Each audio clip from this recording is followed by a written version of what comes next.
Tu veux la paix? Donne tes ressources. Voilà le vrai deal. On parle d'accords de paix, de grandes cérémonies à la Maison Blanche. Mais derrière les sourires, c'est quoi le vrai deal pour l'Afrique? À chaque fois qu'il y a une crise entre voisins africains, la solution vient toujours de l'extérieur. Cette fois, ce sont les États-Unis qui orchestrent la paix entre la RDC et le Rwanda. Mais en échange de quoi? De nos ressources. On nous dit « Donnez accès à vos minerais, on vous promet la sécurité ». Mais pourquoi les Africains doivent-ils toujours troquer leurs richesses pour un peu de stabilité? Regarde bien, la RDC a les plus grandes réserves mondiales de cobalt, indispensables aux voitures électriques. Et bizarrement, c'est là qu'on parle de paix, organisée par Washington. Ce n'est pas un hasard. Dans les coulisses, les experts le disent clairement.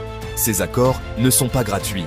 Ils visent à sécuriser l'accès aux minerais stratégiques, pas à résoudre les vraies causes des conflits. Et on a déjà vu ça ailleurs. En Sierra Leone, dans les années 2000, la guerre des diamants a été stoppée par des forces étrangères. Mais derrière, ce sont les mêmes étrangers qui ont pris le contrôle des mines. Résultat, le pays a perdu ses richesses, sans jamais vraiment se relever. En Colombie, après les accords de paix avec les FARC, la violence a reculé, c'est vrai. Mais comme l'État n'était pas assez solide, les multinationales se sont ruées sur les territoires abandonnés. Et les populations locales, toujours pauvres, c'est exactement ce qui risque de nous arriver. Parce qu'on n'arrive pas à s'entendre entre nous.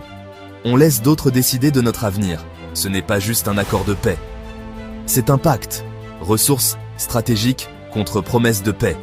Mais tant qu'on ne règle pas nos différends, nous-mêmes, tant qu'on ne construit pas une paix africaine, par les Africains, pour les Africains, on restera toujours dépendant des puissances étrangères. Et attention, cette paix-là a un prix. Et c'est toujours l'Afrique qui paie. Africains, il est temps de s'unir, de dialoguer, de gérer nos richesses ensemble. Sinon, la paix qu'on nous vend sera toujours au prix de nos ressources. Partage si toi aussi tu veux voir une Afrique qui choisit enfin son destin.